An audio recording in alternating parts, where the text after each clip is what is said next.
الرحيم والصلاة والسلام على سيدنا محمد النبي الأسعد الكريم وعلى آله وصحبه الطيبين الطاهرين. Amma ba'd. Mes chers amis, j'ai prévu ce soir de vous parler de Rémi Brague et du livre intitulé Sur l'islam qu'il a publié récemment chez un éditeur de renom.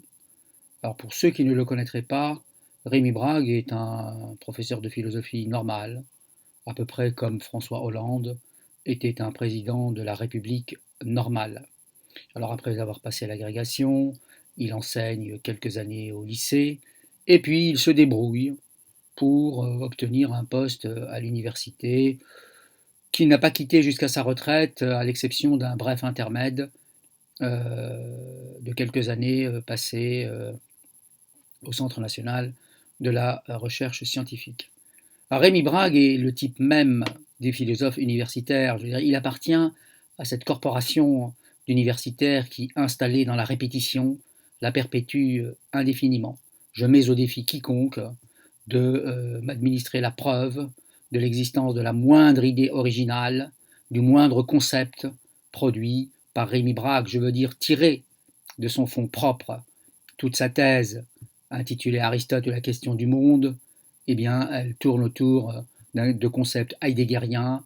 Il y parle un patois heideggerien, facticité, souci, être au monde, etc. Donc, pendant de longues années, Rémi Brague a été dans la mouvance heideggerienne. Déjà à l'école normale supérieure, il était connu comme heideggerien, en compagnie d'Emmanuel Martineau, de Jean-Luc Marion, d'Alain Renaud, etc. Pourquoi est-ce qu'on parle de Heidegger et d'un philosophe allemand et quel est le rapport avec l'islam? Alors Martin Heidegger est un philosophe allemand du XXe siècle que certains tiennent pour un génie et que d'autres considèrent comme un penseur de classe tout à fait et d'envergure tout à fait ordinaire. En réalité, Heidegger est un penseur qui ne supporte pas tout ce qui est sémitique. Il est allergique à tout ce qui est sémitique. Pour lui, seul compte le pilier, le fondement grec de la culture occidentale. Le reste, ça ne vaut pas grand-chose.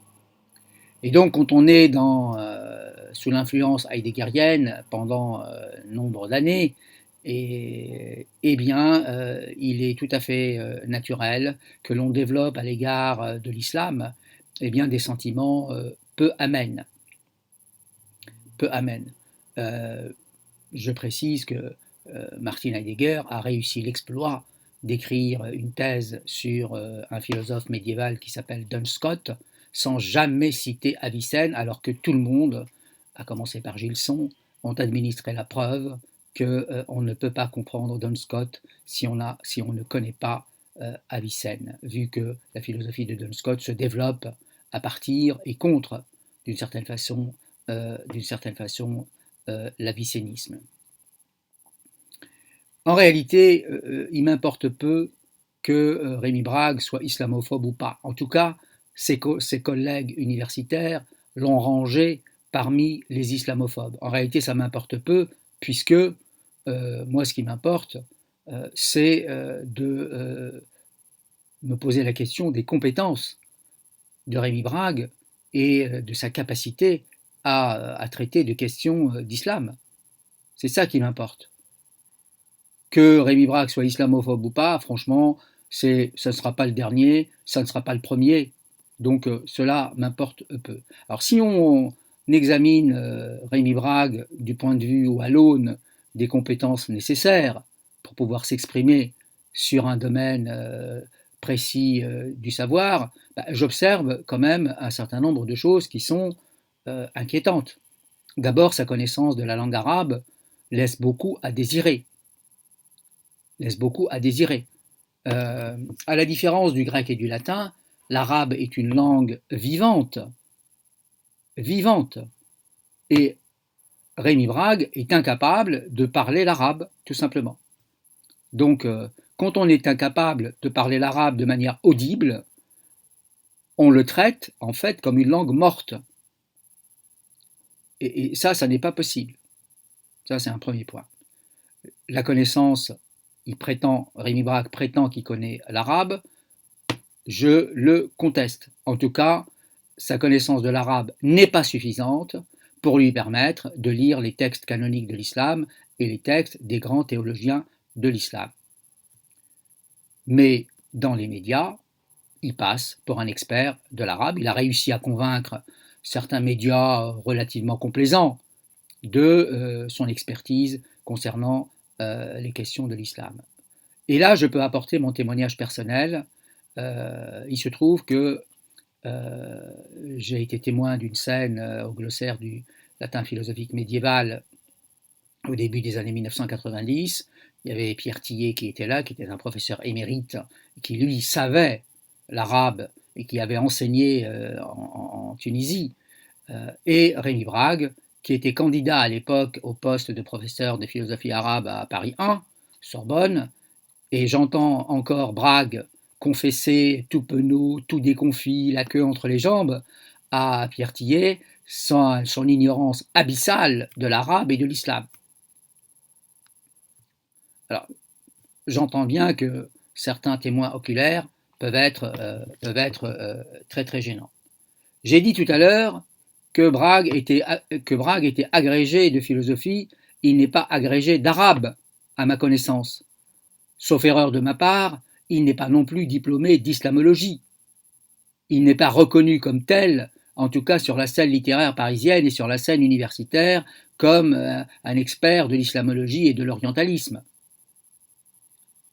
Donc il y a ici un problème majeur qui est que Brague n'a pas, malheureusement, je le crains, les compétences nécessaires pour parler de l'islam.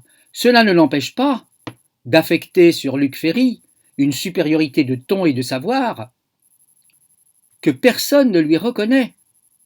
Luc Ferry avait eu le malheur de dire du bien, de faire l'éloge d'un traité d'Ibn Rushd dit Averroès, et là j'ouvre une parenthèse, souvent la déformation des noms est le prélude à la déformation des pensées. Je ferme la parenthèse. Donc Luc Ferry avait dit du bien d'un traité d'Ibn Rushd intitulé, traduit en tout cas sous le titre de Discours décisif, et cela a suffi à jeter dans une sainte colère, même dans une sorte d'hystérie, Rémi Brague, qui, toutes affaires cessantes, s'est dépêché de corriger Luc Ferry et de lui donner des leçons escalitées, n'est-ce pas? Or, je suis désolé, Rémi Brague n'en sait pas plus que Luc Ferry sur les affaires de l'islam, à ceci près que Luc Ferry n'a pas cette prétention exorbitante d'être un spécialiste de l'islam. Monsieur Rémi Brague ne connaît pas grand-chose à l'islamologie non plus. Et ses travaux, de toute façon, n'en portent pas témoignage. Donc voilà un intellectuel français, académicien, excusez du peu, qui débite des invraisemblances et s'attribue des compétences qu'il n'a pas, en tout cas qu'il n'a pas suffisamment pour prétendre à être connu ou reconnu comme étant un expert de l'islam. Dans le débat qui a opposé Rémi Brague au philosophe sénégalais Bachir Souleymane Diane, Rémi Brague s'est montré extrêmement imprudent en faisant l'éloge de Pierre le Vénérable. Alors Pierre le Vénérable, c'est ce prélat abbé de Cluny qui a commandité et financé la première traduction du Coran. En réalité, il a financé et commandité tout un corpus, pas seulement la version latine du Coran, mais aussi une somme dogmatique, mais aussi quelques éléments de la biographie du prophète, etc. Et donc, Pierre le Vénérable est dans une espèce de croisade savante. La version qu'il vaut mieux d'ailleurs nommer déformation parce qu'elle est aux antipodes de ce qu'on attendrait d'une traduction, Et cette traduction est une machine de guerre, contre l'islam. Ça n'est pas moi qui le dis, c'est André Chouraki dans sa préface à sa version du Coran qu'il a fait paraître chez Robert Laffont, me semble-t-il. Et donc,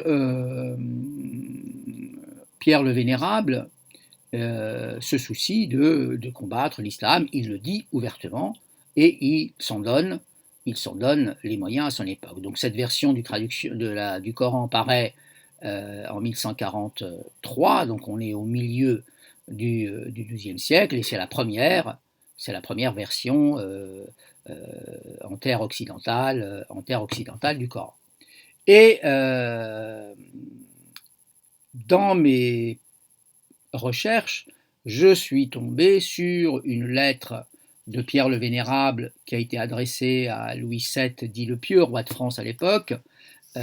Louis VII dit le Pieux a participé à la deuxième croisade, et au moment de cette croisade, ou un peu avant, Pierre le Vénérable écrit donc au roi de France pour lui manifester son appui et son soutien, et pour lui donner un certain nombre de conseils et lui indiquer quels secours lui seront nécessaires pour que cette croisade soit un succès. Alors j'ai le texte sous les yeux, donc je vais me permettre de le citer, puisque quand on prétend quelque chose, il faut pouvoir en administrer la preuve. Donc je cite Pierre le Vénérable: que l'on enlève aux Juifs, ou du moins que l'on diminue considérablement cet excès de richesse mal acquise, et que l'armée chrétienne, qui, dans son amour pour le Christ son Seigneur, n'épargne pas son argent et ses terres pour vaincre les Sarrasins, c'est-à-dire les musulmans, n'épargne pas non plus les trésors des Juifs si indignement acquis.